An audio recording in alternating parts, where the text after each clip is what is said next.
Buenas tardes, vamos a seguir con el desarrollo de nuestra unidad número 2. Esta sería la segunda parte y a la vez la parte final también, valga la redundancia, de esta unidad. Vamos a empezar hablando de las fuentes del derecho. Tenemos que hablar aquí de las fuentes formales y fuentes materiales del derecho. Y vamos a comenzar dando una breve definición de lo que es el significado de la palabra fuente. Este tema de las fuentes está ampliamente debatido y puede decirse que sobre él no hay aún un acuerdo definitivo.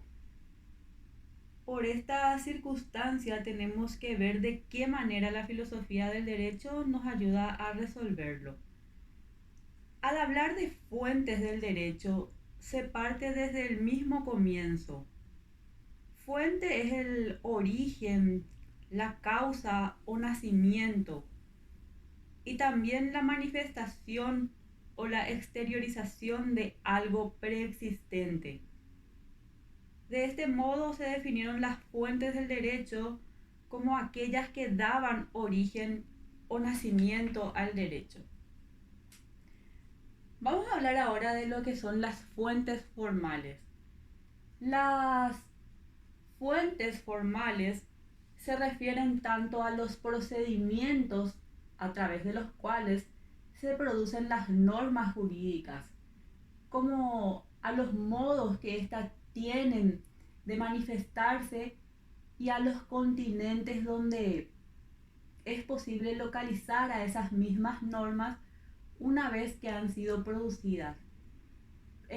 Algunos ejemplos de las fuentes formales son la ley, es una fuente formal del derecho y en cuanto tal aparece a la vez como un procedimiento para crear normas jurídicas. Las fuentes formales son, aparte de la ley que ya he mencionado, la costumbre jurídica, la jurisprudencia de los tribunales, los principios generales del derecho y la equidad. En cuanto a las fuentes materiales, tenemos que ellas son los factores de muy diversas índoles, ya sea de naturaleza políticos, económicos, sociales, morales, religiosos, científicos, técnicos, entre otros, que presentes en una sociedad dada en un determinado momento y en dinámica y recíproca interacción unos con otros, influyen de manera decisiva o por lo menos de modo importante en el hecho de la producción de las normas jurídicas del respectivo ordenamiento y en el contenido de que estas normas resultan provistas. O sea, resumidamente las fuentes materiales son los organismos que dan origen al derecho o a las normas. Vamos a referirnos ahora a la plenitud del orden jurídico. Bueno, la plenitud en el ordenamiento jurídico se refiere a que éste debe contener soluciones para todos los conflictos jurídicos que puedan originarse o suscitarse dentro de la sociedad. Sin embargo, este es un concepto inalcanzable, dado que las sociedades, como sabemos, son cambiantes y se ven obligadas a autorregularse espontánea y constantemente con los usos sociales. Y aún así, contando con esta característica, el ordenamiento jurídico está obligado a perseguir su conquista. Entonces, es ahí que aparece el problema de la laguna de la ley.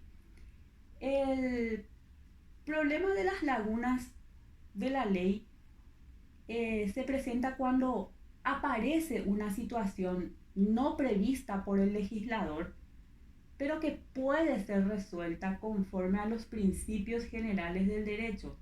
Vamos a hablar de este tema más adelante, de los principios generales del derecho. Es así también que algunos teóricos señalan que estas situaciones de lagunas de leyes pueden resarcirse por la analogía. Es decir, si algo no aparece regulado por precisas disposiciones legales, se aplicarán las disposiciones que regulan casos semejantes o materias análogas. Se dice también que hay laguna legal cuando no existe ley aplicable al punto controvertido. Ahora vamos a hablar de los métodos de interpretación de la ley desde la perspectiva filosófica de las distintas escuelas del pensamiento jurídico. Cuando hablamos de métodos interpretativos, debemos pensar en las escuelas del pensamiento jurídico, en las corrientes doctrinales o enfoques epistemológicos jurídicos, por lo que filósofos, metodólogos y juristas han abordado ya el tema y lo presentan en función de las diferentes escuelas, teniendo cada escuela su propia concepción. Es así que la escuela de la libre investigación científica postula que cuando una cuestión jurídica no puede ser solucionada con las fuentes formales, debe el intérprete crear o elaborar el principio, acudiendo a elementos objetivos de la ciencia. Todos los elementos de que dispone el juez deben combinarse partiendo de las ideas de justicia y utilidad social. Este método de interpretación de la ley a la vez se subdivide o sigue los siguientes pasos. El primer paso es que se parte de la base y dice que la ley es la primera fuente formal del derecho. Por lo tanto, el juez debe acudir primero a la ley e interpretarla gozando de la mayor libertad, pero sin desconocer la ley. Y el segundo paso es el que dice que en la interpretación de la ley debe tenerse en cuenta el texto y el fin social de la misma, sirviendo estos factores a los fines del derecho y a las necesidades de la vida, teniendo así que el texto de la ley es su elemento fijo, constituyendo un sentido literal que debe suministrar al intérprete el idioma del derecho bajo pena de tener que declarar inoperante la obra del legislador. La siguiente escuela que estudia el método de interpretación es el que dice el método de la libre investigación científica. Y al respecto sostiene que solamente se da el método de la libre investigación científica cuando la ley en sus dos elementos o factores sirven para determinar su comportamiento. No le suministra al intérprete la solución absoluta. En este caso se acude a la otra fuente del derecho, que es la costumbre, llenando ésta los vacíos o las lagunas de las leyes. Si a pesar de la costumbre el juez no encuentra la solución a la dificultad, debe dar otro paso adelante, saliendo del campo de la interpretación jurídica para entrar en la elaboración directa mediante la libre investigación científica, convirtiéndose así el juez en una especie de legislador ideal. Esta creación del derecho hace al juez libremente en el sentido de que no se basa en la ley ni en la costumbre al no estar previsto este caso. Esta potestad de creación del derecho no es arbitraria, sino científica en cuanto a la objetividad de las cosas. Eso es lo que dice el método de la libre investigación científica. Ahora vamos a estudiar el método jurídico de la escuela historicista. Expresa que el derecho evoluciona y se transforma constantemente porque se desarrolla en el tiempo que lo modifica y se transforma con entera y completa independencia de las voluntades individuales y de acuerdo con las diversas manifestaciones del espíritu popular. Partiendo de ahí se concluye que el derecho es fruto del desarrollo histórico de los pueblos y que el derecho positivo no ha surgido por generación espontánea, sino por el contrario, es el resultado de una larga y paciente labor humana. Y tenemos por último el método jurídico en la Escuela del Derecho Libre. Esta escuela surge como reacción contra el principio de la plenitud hermética, es decir, contra el postulado que señala el derecho positivo, y se completa a sí mismo y afirma la suficiencia absoluta de la ley. Se parte de la premisa de que la ley por su naturaleza presenta una rigidez y un esquematismo que le impiden adaptarse a las condiciones cambiantes del medio social y a los diversos aspectos de la vida humana. Pasamos al siguiente tema, que es la que pide tratar de la sentencia y la lógica del silogismo. Bueno, el procedimiento en la aplicación de la norma jurídica por el juez tiene una forma lógica del silogismo. La norma sería la premisa mayor, los hechos, la premisa menor, y la parte dispositiva sería la conclusión. Básicamente es la estructura de la sentencia. Es más, una sentencia puede estar conformada no solo por un silogismo, sino por varios silogismos parciales, tanto como las cuestiones que hayan sido planteadas en el caso y también por otra serie de silogismos auxiliares. El silogismo constituido por la norma, los hechos y la parte dispositiva es solo la última fase de la argumentación justificativa de la decisión judicial.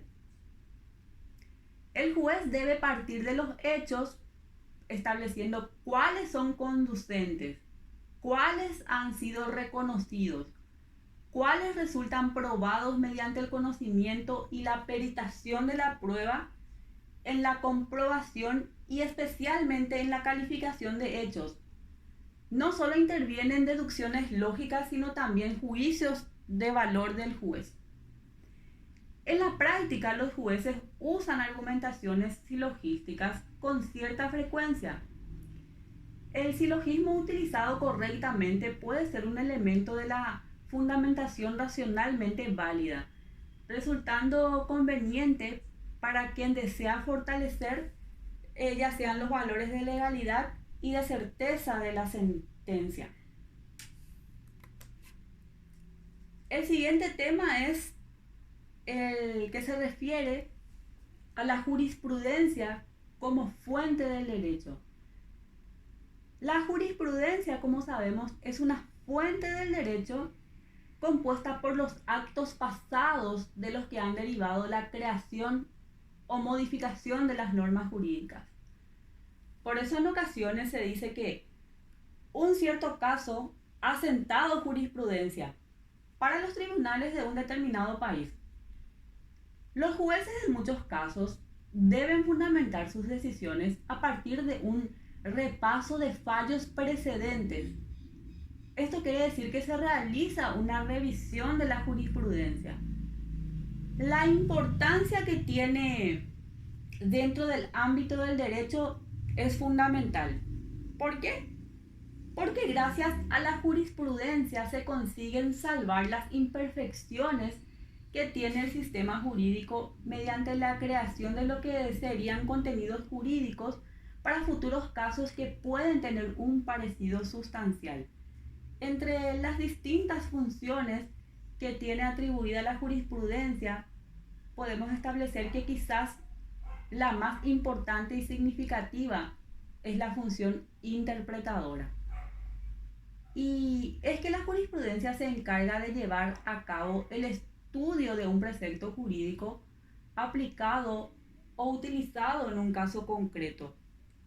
Sin embargo, También es necesario subrayar su labor integradora. Bajo dicha denominación se encuentra la tarea de cubrir las lagunas o las carencias que se dan en el derecho cuando no hay una ley que aborde una cuestión determinada. Pero no son las únicas funciones que tienen las jurisprudencias. De la misma manera hay que destacar el hecho de que se encargan también de velar por el progreso y de adaptarse a lo que serían las exigencias históricas de la sociedad en cada momento. Y por último, para culminar el desarrollo de esta segunda unidad, parte 2, vamos a hablar de los principios generales del derecho. Bueno, los principios generales del derecho son verdades jurídicas de validez universal, elaboradas por la filosofía jurídica, que sirven de fundamento y límite a toda legislación positiva. Podemos hablar de su origen doctrinario, y aquí podemos hacer referencia de que el tema de los llamados principios generales del derecho resulta sumamente polémico. Así, en cuanto al origen doctrinario de la expresión principios generales del derecho, Ribakova le atribuye a Raimundo Lulio el haber utilizado por primera vez el término. Sin embargo, Carlos Cosio opina que fue en la escuela racionalista del derecho natural, allá por los siglos XVII y XVIII, donde se originó el tema que nos ocupa. En realidad, han sido varias las concepciones que se han tenido en cuanto al origen de este tema. Pero en definitiva, pensamos que el problema de los principios generales del derecho está inevitablemente vinculado al justnaturalismo.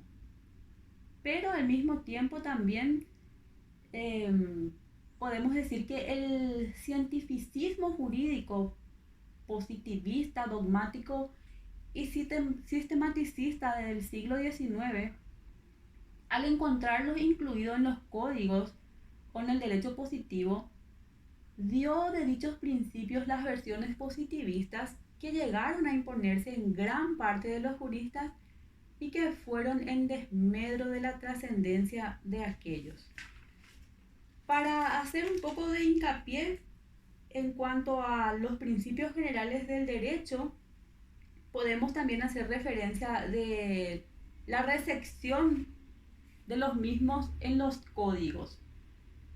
Los códigos que incluyen la previsión del llamado derecho supletorio o mecanismo de integración y de los códigos que carecen de esa previsión, entre estos últimos francamente minoritarios, se destaca el Código de Napoleón de 1804, que consagró en su artículo 4 que el juez que se niegue a juzgar sobre pretexto de silencio, de oscuridad o de insuficiencia de la ley, podrá ser perseguido como culpable de negación de justicia. Es decir, que abstenerse de fallar el juez francés, argumentando cualquiera de esas hipótesis ya mencionadas, era en definitiva un mero pretexto, una excusa no valedera. Es decir, para el jurisconsulto, para el abogado, para el juez, solo existe un derecho, y ese derecho es el positivo. El derecho positivo es el conjunto de leyes promulgadas por el legislador, pero el Código francés en esta materia no tuvo seguidores. También podemos mencionar algunos de los códigos que nos hablan de los principios generales del derecho. Tenemos así los de inspiración justnaturalistas. Por ejemplo, el Código Civil Austriaco de 1811, que frente a la ausencia de la ley remite al juez a los principios generales del derecho. Luego tenemos los de filiación positivista. Uno de los pocos casos lo constituye el Código Civil italiano de 1942, que para problemas dudosos establece que la solución se buscará en los principios generales del ordenamiento jurídico estatal. Y por último tenemos los códigos que emplean la fórmula neutra de principios generales del derecho. Es decir, aquellos que toleran una interpretación de alcance positivista y también la inclusión de estimaciones o criterios naturalistas o axiológicos. El primer código que sigue esta orientación es el de los estados sardos o códigos albertinos de 1837 y por supuesto el Código Civil de Vélez Sarsfield, que sabemos nosotros que nuestro código es una copia prácticamente fiel del código de Vélez Sarsfield, entonces también nuestro código se adecua a este principio. Bueno, hasta aquí la unidad número 2. Gracias por la atención.